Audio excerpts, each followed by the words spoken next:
दोस्तों, स्वागत है आपका मेरे YouTube चैनल पर। आज के इस वीडियो में हम प्रश्नावली 5.2 का प्रश्न संख्या 6 देखेंगे, जो कि एक अलग टाइप का क्वेश्चन है। इसके साथ ही हम इससे मिलते जुलते कुछ क्वेश्चन करेंगे जिनकी बोर्ड परीक्षा में आने की संभावना है। तो प्रश्न 6 क्या कहता है, 3 अंकों की कितनी संख्या 7 से विभाज्य है। ये प्रश्न एक दूसरी लैंग्वेज में पूछा जा सकता है। ये इसमें क्या कह रहा है कि 100 तथा 1000 के मध्य कितनी संख्याएं 7 से विभाज्य। दोनों प्रश्नों का एक ही मतलब है, बस इसका लिखने का टाइप अलग अलग है। तो हमें सबसे पहले ये समझना होगा कि हमारे जो जितने भी पहाड़े होते हैं वो सभी आपस में एक तरह से समांतर श्रेणी में ही होते हैं। जैसे कि मैं बात करता हूँ 3 का टेबल, 3, 6, 9, 12, इसी तरह 4, 8, 12, 16। तो हम देख सकते हैं ये आपस में एक तरह से ये समांतर श्रेणी ही है। जैसे यहाँ 4 का अंतर है और यहाँ 4 का अंतर है, यहाँ 3 का अंतर है, यहाँ पे भी 3 का अंतर है। तो जो पहाड़ा चल रहा है वही उसका सार्वंतर भी होता है, हम कह सकते हैं। इसी तरह देखते हैं 7, 14, 21, 28। तो देख सकते हैं यहाँ भी एक समांतर श्रेणी है जहाँ 7 का अंतर, यानी हम कह सकते हैं सार्वंतर 7 है। तो इस प्रश्न में हमें बताना है कि 3 अंकों की कितनी संख्याएं 7 से विभाज्य है। यानी 100 से 1000 के मध्य हमें वो संख्या ज्ञात करनी है जो 7 से पूरी विभाज्य होगी, जिसमें 7 का भाग देने पर शेषफल 0 बचेगा। एक तरह से ये भी 7 की टेबल जैसा ही है। तो हमें सबसे पहले इसके लिए क्या जरूरी होता है कि हमें ज्ञात होना चाहिए कि हमारा प्रथम पद क्या है और अंतिम पद, वो ज्ञात होना बहुत जरूरी है। क्योंकि हमें पता है कि सार्वंतर तो हमारा 7 ही होगा। अभी मैंने आपको बताया कि जो भी पहाड़ा होता है वही उसका सार्वंतर भी होता है।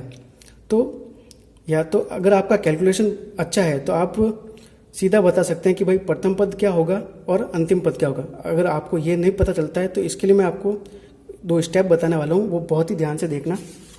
देखिए आपको करना क्या होता है, जैसे मुझे 100 से 1000 के मध्य 7 से विभाजित प्रथम पद और अंतिम पद ज्ञात करना है। तो अब इसमें मैं क्या करूँगा, जैसे मुझे पता है सबसे छोटी संख्या तो 100 है, इसमें मैं 7 का भाग दे देता हूँ।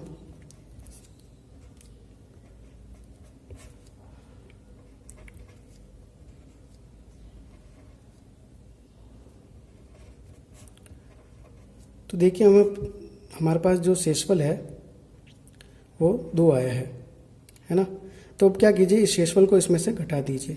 7 - 2 किया तो 5 बचा।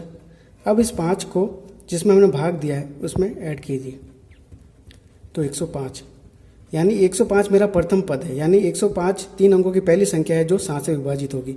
तो ये तो मैं जो स्टेप था वो प्रथम पद ज्ञात करने के लिए था। अब हमें अंतिम पद ज्ञात करना है।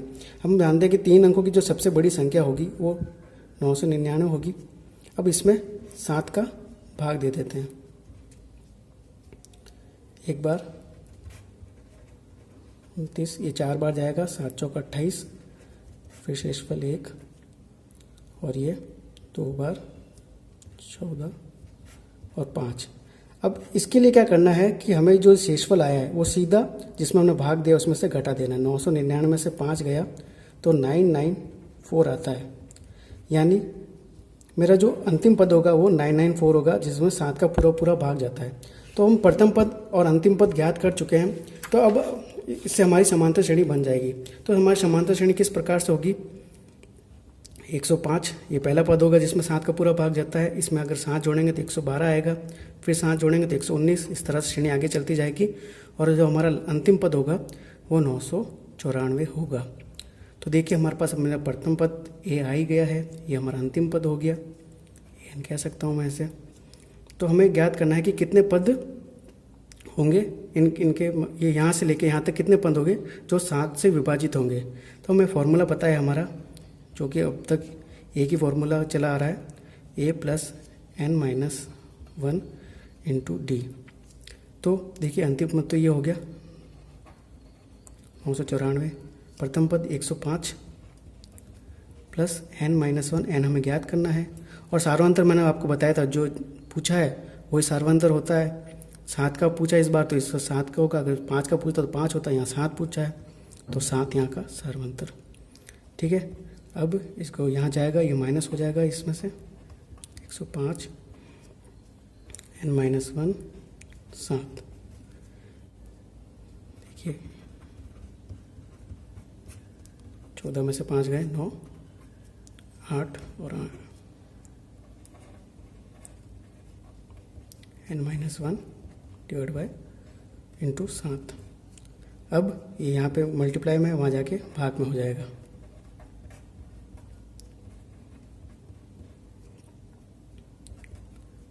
7 एकम 7, पीछे बचेगा 1, 7 दूनी 14 और पीछे बचेगा 4, 7 7 25।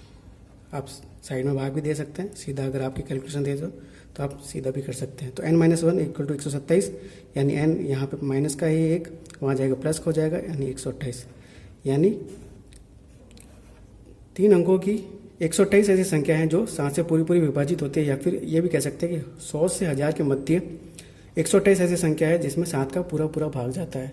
ये तो आपके प्रश्नावली 5.2 का प्रश्न संख्या 6 था। अब कुछ इसमें प्रश्नावली में उदाहरण भी है जो डायरेक्ट प्रश्नावली का क्वेश्चन नहीं है, इनकी आने की संभावना है, इसलिए हम उनको नज़रअंदाज नहीं कर सकते, तो मैं आपको वो भी क्वेश्चन सॉल्व कराऊंगा। तो ये देखिए इसमें क्या कह रहा है कि 10 और 250 के बीच में 4 के कितने गुणज हैं। चाहे गुणज कहे या फिर यहाँ विभाज्य कह दे, एक ही बात होती है, बस लैंग्वेज का फ़र्क है, दोनों का एक ही मतलब होता है। जैसा वो पिछला क्वेश्चन किया है वैसा ही हमें इसमें भी करना है। तो सबसे पहले तो हमें एक समांतर श्रेणी बनानी होगी। अब यहाँ पे देखिए 4 छोटा अंक है और हमें ये इस तरह से पूछा है, तो हम सीधा भी ज्ञात कर सकते हैं कि प्रथम पद तो मेरा 12 ही होगा, 4 की टेबल हमें आती है, फिर 16 होगा। बात रही इसका अंतिम पद क्या होगा, तो अंतिम पद मैंने आपको ज्ञात करना सिखाया है। जैसे 250 में से सीधा 4 का भाग दे दीजिए, 4 छंग 24, 4 दूनी 8। तो देखिए शेषफल 2 बचा। अब इस शेषफल को डायरेक्ट इस 250 में से माइनस कर दीजिए, 250 माइनस 2, 248। ये जो हमारा होगा ये अंतिम पद होगा। तो देखिए हमारा प्रथम पद आ गया है। सार्वंतर हमें पता है, इस बार 4 का पूछा है तो सार्वंतर 4 का होगा, ये अंतिम पद an जो हो गया ये हमारा ये हो गया। अब हमें फॉर्मूला पता है, an equal to a plus n-1 into d. यहाँ 248 हो गया। n हमारा प्रथम पद a 12 होगा, n-1 पता नहीं है, n हमें ज्ञात करना है, और d सार्वंतर इसलिए इस बार 4 का पूछा इसलिए 4 होगा। यहाँ 248, यहाँ जाके 12 माइनस का हो जाएगा, n-1 इंटू 4। यहाँ पे हो जाएगा 248 में से 12 गए 236, n-1 4। 4 यहाँ गुणा में, वहाँ जाके भाग में हो जाएगा। डायरेक्ट भी काट सकते हैं अगर आपकी कैलकुलेशन तेज है। ये 5 बार 20 और पीछे बचा 3 36, 4 9 36, 59 बार n-1। यहाँ n-1 माइनस का 1 है, वहाँ जाके प्लस का हो जाएगा 60। इसका आंसर 60 आया। यानी 110 तथा 250 के मध्य 60 ऐसे पद है जो 4 से पूरे पूरे विभाजित होंगे। अब इसी टाइप का एक और क्वेश्चन है जो कि आपको उदाहरण में दे रखा है। क्वेश्चन पढ़ लीजिए। 2 अंकों की कितनी संख्याएं 3 से विभाजित होगी। ठीक है, ये आपके लिए प्रैक्टिस क्वेश्चन, ये आपके लिए होमवर्क होगा। मैं आपको बस समांतर श्रेणी कैसे बनेगी वो बता रहा हूँ। 2 अंकों की कितनी संख्या है। अच्छा, हमें 2 अंकों की बात करनी। पहला तो सबसे छोटी अंक होती है 2 अंकों की 10। 10 के बाद 12 ऐसा होता है जो 3 से पूरा पूरा विभाजित होता है, फिर 15 आता है, 18, इस तरह श्रेणी चलती रहती है। अब हमें अंतिम पद भी, अब यहाँ पे बहुत छोटे ही नंबर पूछे तो अंतिम पद ज्ञात करना भी कोई ज़्यादा मुश्किल नहीं है। हम सीधा कह सकते हैं हाँ 99 ऐसा है जो लास्ट पद है 2 अंकों का जो 3 से विभाजित होती है। तो आपके पास अब प्रथम पद आ गया है, ये अंतिम पद आ गया है हमारा। ठीक है, और सार्वंतर हमारे पास डी जो है वो 3 है ही है, क्योंकि यहाँ 3 का पूछा है। तो अब आपको इस प्रश्न को हल करना है और मुझे कमेंट बॉक्स में इसका आंसर बताना है। ठीक है फ्रेंड्स, तो आज के इस वीडियो में इतना ही। अगर आपको ये वीडियो पसंद आया हो तो लाइक कीजिए, कमेंट कीजिए और शेयर भी कीजिए अपने दोस्तों के साथ। मैं इसी तरह आपके लिए वीडियो बनाता रहूँगा और भी जो क्लास 10 के टॉपिक्स है वो सारे कवर करूँगा। धन्यवाद दोस्तों।